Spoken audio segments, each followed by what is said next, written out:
Ladies and gentlemen, good evening. It is my hope and prayer that this video is going to find you guys in good health. Personally, I'm doing fine, and I know most of you guys have been wondering where I have been. I've received several WhatsApp messages asking why they're not seeing any notification. I've been in Nairobi, and this week also I've been a bit busy with other things. You know, my son was just joining Form 1.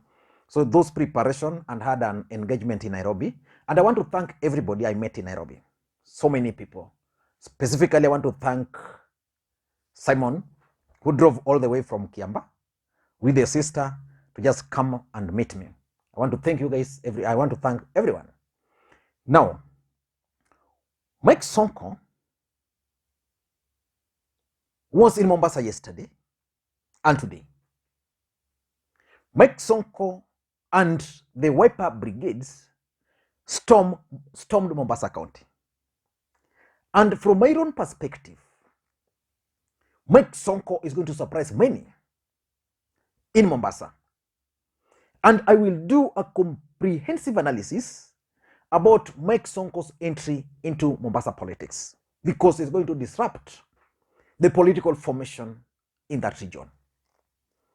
And yesterday, the crowd Mike Sonko attracted in Mombasa were massive. Today, the crowd he attracted in Mombasa again were massive. For the first time, Stephen Kalonzo Musyoka was happy that Wiper Party alone could attract such kind of mammoth crowd. But something happened yesterday which caught the attention of Kenyans.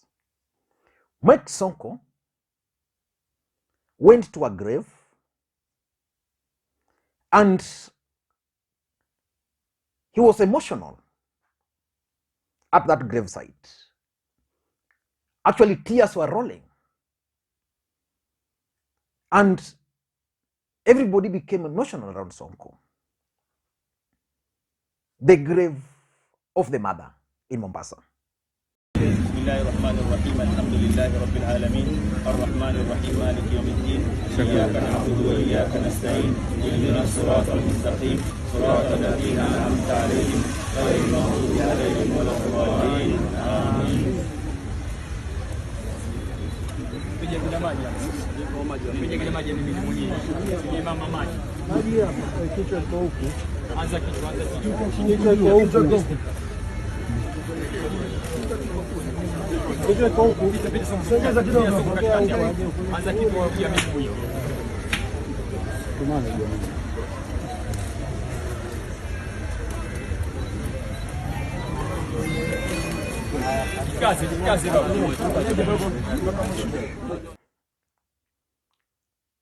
And Kenyans really sympathized with Mike Sonko.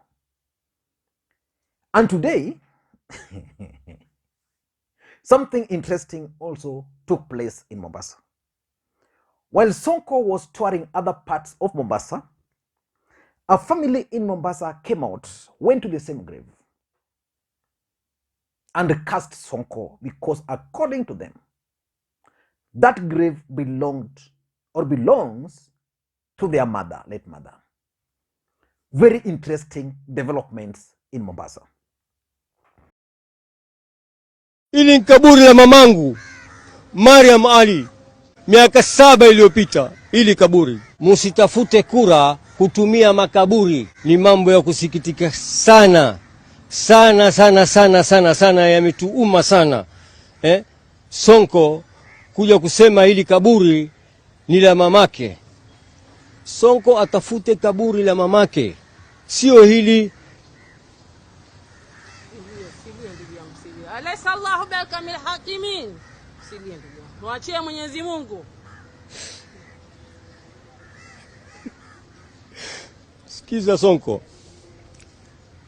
danganya watu Nairobi, danganya watu Mombasa, lakini sio hapa.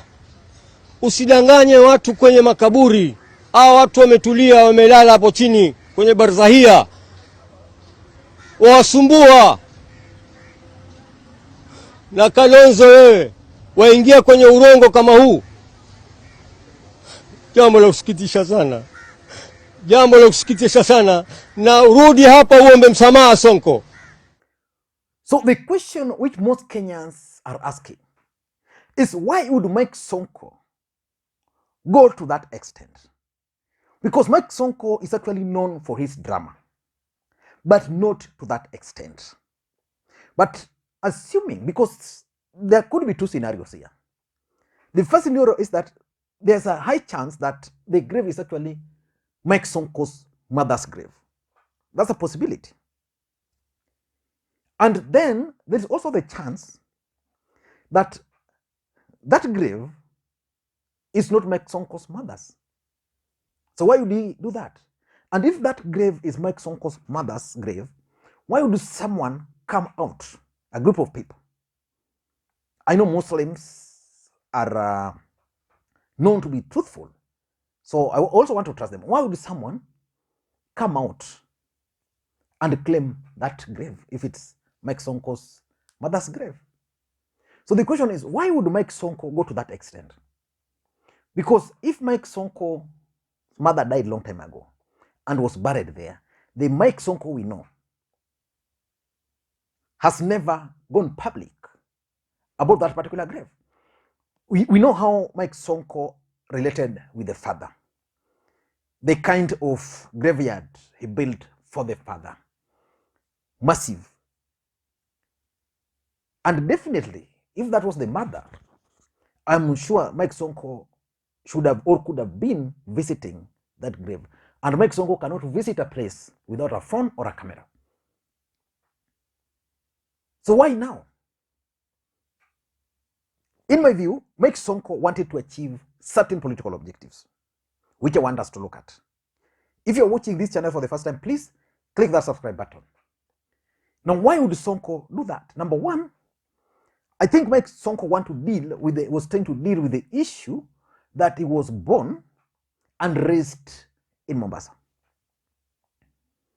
Because there are questions that Mike Sonko cannot come from Nairobi, skip Machakos, skip Makwiny, and then go to Mombasa. If anything, it's on record. Mike Sonko has been saying that he actually belongs to, is it Kwale or Kilifi? I think Kwale. Why not Kwale? Why Mombasa? So people have been asking whether Mtu wa Bara can just come and lead them like that, someone who is not staying there. So the truth is, Mike Sonko is trying to prove a point that he was born and raised in Mombasa, and that's why the mother was buried in Mombasa, and therefore he is a resident of Mombasa. And I was seeing some videos where some women were actually defending Sonko as one of them, as a man who was born and raised, I think, in Majengo in Mombasa. So Mike Sonko was trying, in my view, to prove that he was actually born and raised in Mombasa. Number two, there's also the chance that Mike Sonko is actually trying to seek for sympathy votes. The truth of the matter is that after yesterday's event, the way Mike Sonko was shedding tears, many people sympathized with them. And you know the way women are weak, that this guy, the mother was buried here, he's never been there, he's coming back to Mombasa.